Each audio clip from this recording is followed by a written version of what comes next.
¿Qué es el arte sacro? ¿Qué papel ha jugado en la historia de la humanidad? En México, ¿cuál ha sido su función? A propósito de la exposición en el excolegio de San Ildefonso, Vaticano de San Pedro a Francisco, el arte sacro, aquí, en su programa del Canal 11, Sacro y Profano. La tradición cristiana entiende que el arte tiene que conmover al ser humano, elevarlo, hacerlo mejor y, en definitiva, llevarlo a la gracia de Dios. Bajo esta concepción, la labor estética de diferentes generaciones de artistas cristianos tiene una íntima relación con lo sagrado. La Iglesia Católica entiende el valor del arte sacro y ha recolectado el mayor tesoro artístico de Occidente. Muchas de sus obras las exhibe en sus museos y otras las guarda celosamente como patrimonio de la humanidad. El Papa Francisco recibió el pasado 28 de septiembre de 2018 en la sala del consistorio del Palacio Apostólico Vaticano a los Patrons of the Arts. Ahí expresó su sentir sobre el arte. El arte es una belleza que es buena para la vida porque crea comunión, conecta el pasado, el presente y el futuro y atrae en un mismo lugar la misma mirada de personas y pueblos distantes. El arte cristiano nos conduce a nuestro interior y nos eleva por encima de nosotros mismos, nos devuelve al amor que nos creó, a la misericordia que nos salva, a la esperanza que nos aguarda.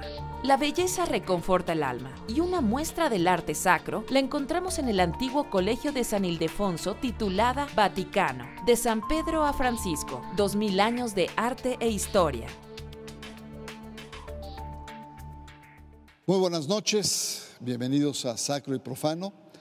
Tenemos una emisión especial desde esta magna exposición que se titula Vaticano, de San Pedro a Francisco, que son siglos de historia en el arte de Occidente y realmente vale la pena venir aquí al centro histórico de la Ciudad de México para poder paladear, comprender no solamente el arte, sino la historia de la humanidad occidental en lo que se refiere al catolicismo. Muchas gracias, Patricia, por tu presencia aquí y sin más te preguntaría, ¿qué es el arte o el arte sacro? Bueno, parece una pregunta fácil, pero nos podríamos quedar no mucho tiempo hablando sobre estos dos términos que se están uniendo, lo sagrado, ¿no? y el arte. Lo sagrado podríamos pensarlo como lo que no es profano, de alguna forma, y el arte, sobre todo el concepto de arte que tenemos actualmente, es un concepto renacentista. Entonces hay muchas cosas que englobamos dentro del arte sacro que no forzosamente cumplen con este concepto de una obra única o de un artista como autor. Entonces, en realidad, generalmente lo que ahora entendemos como arte sacro son todos estos objetos, ¿no?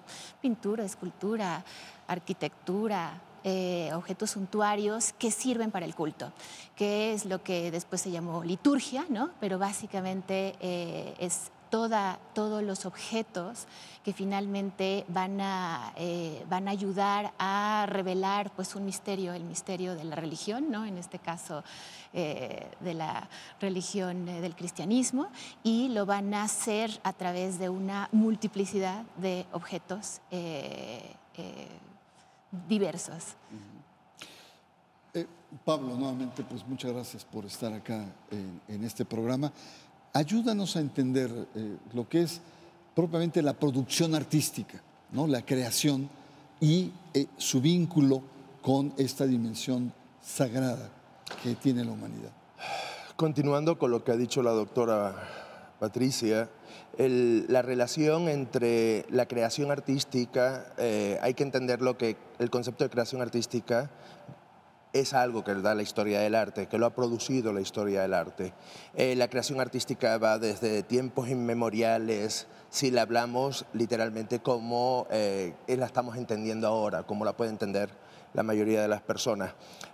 Lo que viene a marcar esa relación de crear arte o no es la necesidad de expresar y de tener referentes y de dejar referentes también. Entonces eso es una parte verdaderamente común a muchas religiones no solamente ahora que estamos hablando de catolicismo, ¿no? Es frecuente desde culturas que son totalmente prehistóricas hasta culturas contemporáneas, y en parte es una necesidad y un producto de la propia evolución del hombre. Muy bien, pues vamos a hacer una breve pausa. Está usted en Sacro y Profano y estamos analizando el arte sacro, que como hemos visto en este primer bloque, es una producción, es una creación artística que evidentemente evoluciona conforme la humanidad, y quizá en unos primeros tiempos era mucho más apegada a esta dimensión sacral o mágica del mundo, y sobre todo a partir del Renacimiento, como nos ha planteado, empieza a haber una cierta distinción que vamos a analizar más adelante en nuestro siguiente bloque. Arte sagrado, está usted en Sacro y Profano.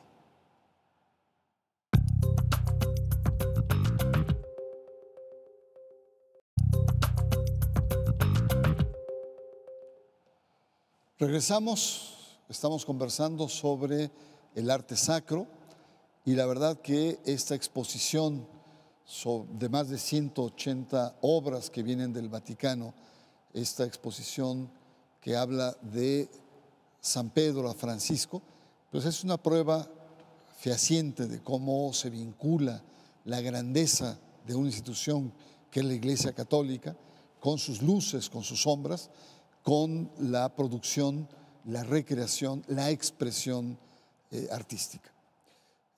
Patricia, ¿qué diferencia podríamos encontrar en lo que podemos llamar de manera genérica arte sacro y lo que sería el arte religioso? Hay dos funciones fundamentales que ha tenido el arte cristiano.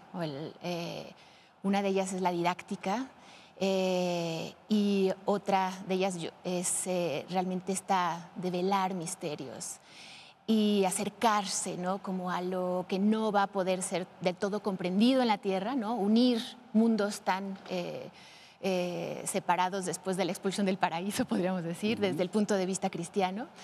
Entonces, quizá para mí sería solo una sutileza pensar que el arte religioso quizá tiene más un sentido didáctico, en donde uno narra, por ejemplo, historias, mientras que hay objetos, ¿no?, fundamentales en el arte cristiano que tienen conexiones mucho más cercanas con lo divino, ¿no?, como pueden ser las reliquias, ¿no?, que la exposición muestra varias, como pueden ser las hierofanías, o sea, como apariciones de imágenes milagrosas, y eso, ¿no?, es otro tipo de objeto, ¿no?, es otro tipo de manifestación que muchas veces no tiene una explicación racional, ¿no?, no tiene manos de artistas, no tiene explicaciones como las tiene el objeto terrenal.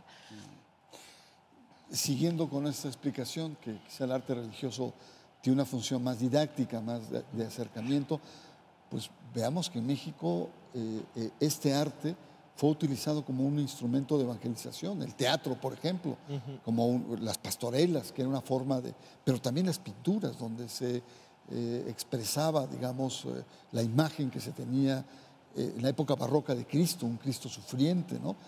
¿Cómo verías esta relación del arte en la evangelización como instrumento? Es un tema complicado porque la evangelización lo entendemos normalmente como el primer momento, ¿no? El momento de llegada, el momento del encuentro, el momento de hacer presente la nueva religión que va asociada a toda la humanidad, ¿no? La imposición. Y es frecuente que todo el concepto se alargue. Yo siempre señalo que no es lo mismo una pintura en el siglo XVII que intenta expresar todo este concepto que la obra que vieron los propios, la que trajo Cortés, si trajo alguna, es muy diferente y tenemos que ser muy conocedores de la realidad de esos objetos. No es lo mismo un catecismo pictográfico que tiene un sentido, que le podemos dar un sentido estético ahora, histórico y hasta artístico, pero que tiene una función de hacerse comprender. No es lo mismo un crucificado de caña, de maíz, ya que estamos hablando de la Nueva España, no es lo mismo un crucificado de caña de maíz, que ya no cumplía esa función de evangelizador, de arte evangelizador. Cumplía una función de focalizar, de centralizar el culto en la imagen. Pero la evangelización continúa. El cardenal en Tlalnepantla recientemente salía de nuevo a la calle en los procesos de evangelización, ¿no?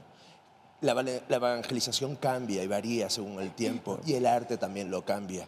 Hay muchas piezas que pensamos que son de evangelización y no son de evangelización, son piezas que además son con contenidos políticos en otro sentido, ¿no?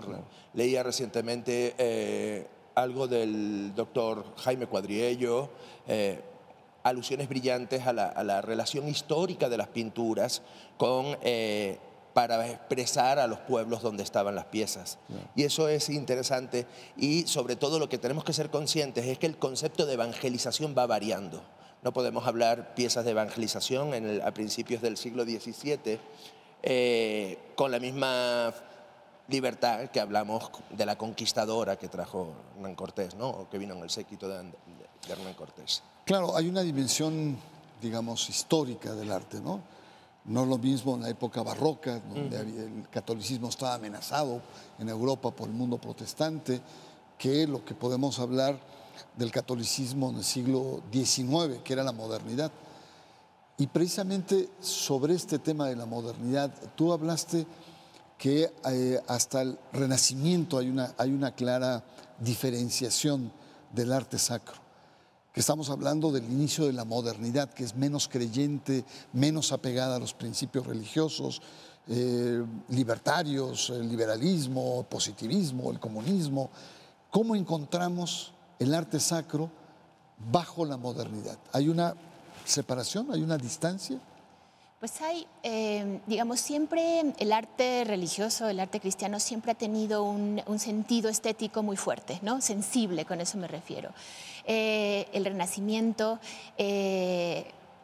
aboga, obviamente, por algunos elementos que crean un concepto de arte, ¿no? En donde obviamente lo sensible se vincula con, por ejemplo, el concepto de belleza, ¿no? Pero digamos que el hecho de que el culto en ocasiones pueda efectivamente entrar digamos, como en disputa un poco con el arte, ¿no? Lo vemos efectivamente en el XIX. Un fenómeno común, por ejemplo, fue el desvestir imágenes, ¿no? Imágenes que habían sido revestidas de alguna forma. Nadie conocía cómo eran las imágenes originales, ¿no? Nadie conocía esas piezas de arte tan, ¿no? Maravillosas. Y el 19, por ejemplo, vemos el fenómeno de desvestirlas. Y tenemos algunos casos como la Virgen de la Rosa, por ejemplo, en Guadalajara, en donde se relata que ese proceso, ¿no? De quitarle ese ocultamiento ¿no? a la imagen hizo que se perdiera un poco el culto, ¿no? Hizo que, porque parte de los objetos y del arte es mantener ese misterio y ese no acceso total, ¿no? a la obra. Entonces, sí hay, no, yo diría que lo estético se mantiene, pero también se puede ver esa separación y la entrada, por ejemplo, de estas obras a los museos. En el cristianismo, Pablo, la utilización de los símbolos es muy importante. Es decir, al principio, la imagen del pez, por ejemplo, todo el mundo la identificaba, el signo de la cruz. Es decir, ahí ves cómo la fuerza, digamos, de una propuesta cultural, de una identidad cultural, pasa a través de lo simbólico, que son creaciones artísticas. Por supuesto. Un ejemplo claro es, como bien mencionas, la cruz. La cruz pasa a ser un elemento relacionado directamente con el sufrimiento, es un elemento de castigo, a ser un elemento de redención, ¿no? Mirad el árbol de la cruz, cómo va a cambiar esa lectura.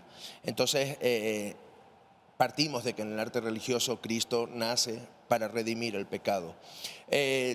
Los símbolos son fundamentales porque son códigos.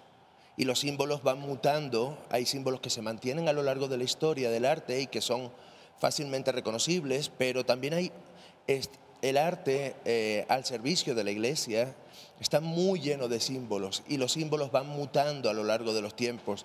Tienen que relación con esas historias paralelas que hay a los objetos, pero también las personas que las encargan, los artistas, ¿no? Siempre se ha hablado de Leonardo, ¿no? Con todo el misterio que envuelve a Leonardo, pero Leonardo es un caso también muy excepcional. Leonardo da Vinci, creo que no hay otro. No, es que además lo tuvimos aquí. Y es verdaderamente interesante entender que, por ejemplo, como hoy esos símbolos ya no se entienden y ya no se leen. Estamos en un mundo de lo pronto y es curioso cómo te llegan alumnos incluso que no leen esos símbolos. Algo que para nosotros era frecuente, ahora estamos en un proceso de resignificación de todos esos símbolos y en un proceso de volver a hacerlos entendibles. Muy bien, vamos a una pausa. Estamos conversando sobre este tema que es inmenso y que requeriría pues, muchos más programas, libros, etcétera, sobre el tema del arte sacro, pero en función, y vamos a entrar ahora, de esta magna exposición Vaticano de San Pedro a Francisco. En un momento regresamos, arte sacro, aquí en Sacro y Profano.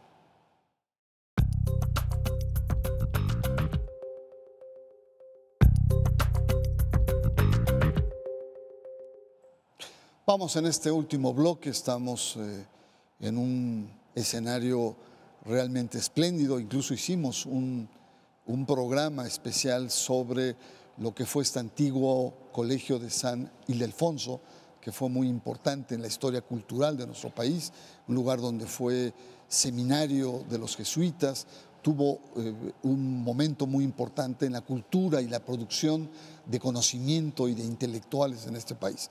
Es magnífico este espacio que alberga a la exposición Vaticano de San Pedro a Francisco y que ha ganado algunas críticas, quizá por el monto o la significación que se tiene. Algunos, yo he leído en proceso algunas críticas diciendo, pues no fueron tantas obras, pero creo que el problema no es el número 180, que no es cualquier cosa traer, y sobre todo no es cualquier cosa que el Vaticano suelte las prendas.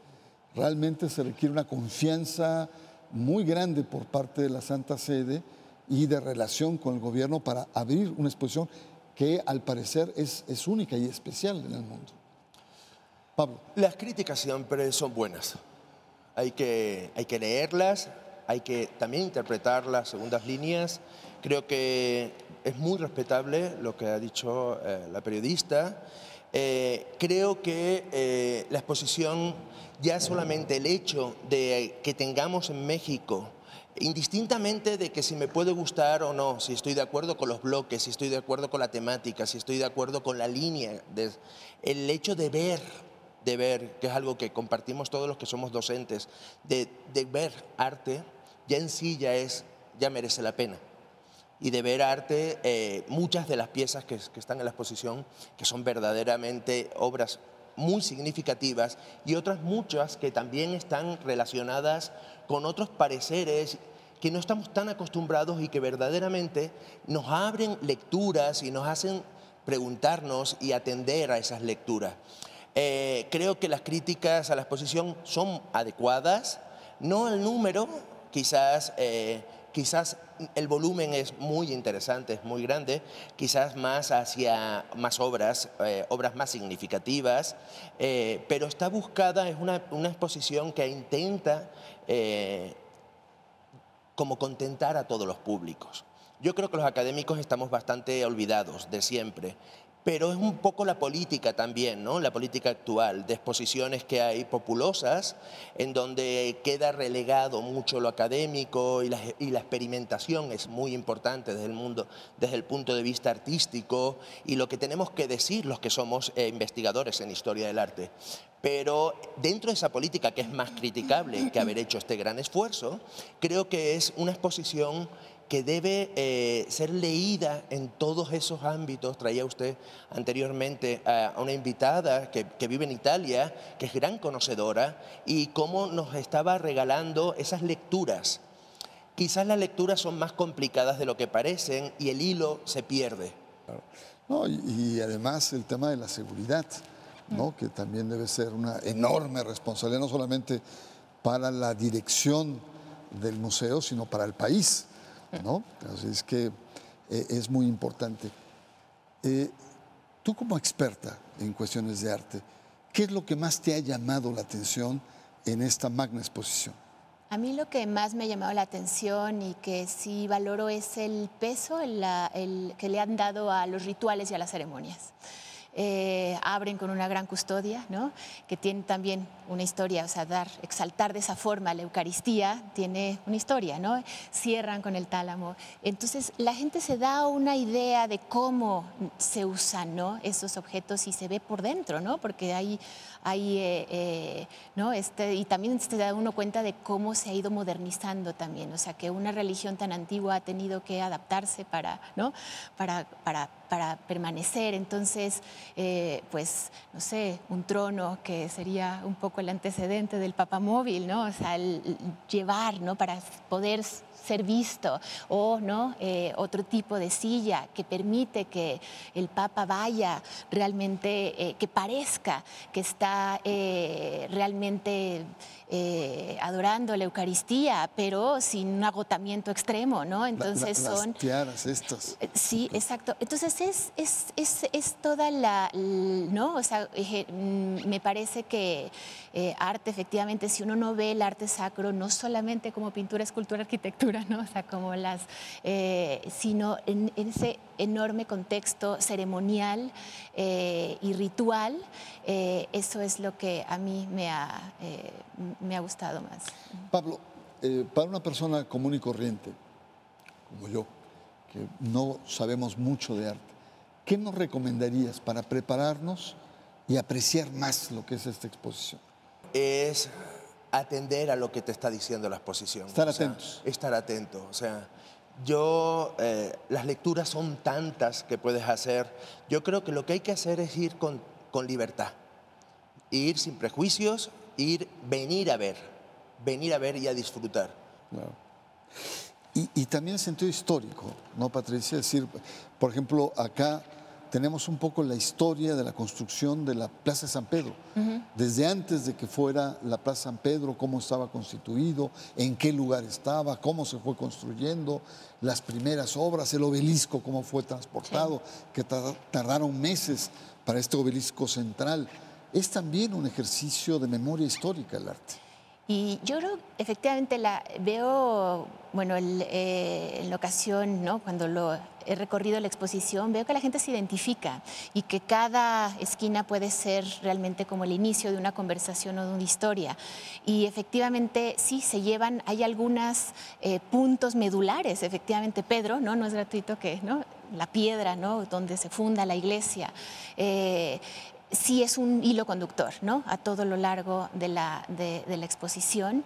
Y sí creo que puede ser muy didáctica si uno ¿no? se da el tiempo de recorrerla con tiempo. Pues muy bien, me parece que es una invitación a venir a esta exposición que está aquí en la ex escuela de San Ildefonso, en un museo espléndido, muy acogedor, y ver las maravillas. Y si usted ya vino, pues vuelva y, como dicen, con mucha libertad, escoger quizá alguna de las obras. A mí, por ejemplo, me impresionó mucho de cómo se representaba a San Pedro, volteado de cabeza. Claro, tiene toda una significación histórica, el por qué, el cómo fue sacrificado, en fin. Así es que yo agradezco mucho su presencia, agradezco mucho a nuestros invitados, Pablo, Patricia, y por supuesto a usted le invito para que la próxima semana sigamos aquí en este diálogo entre lo sacro y lo profano.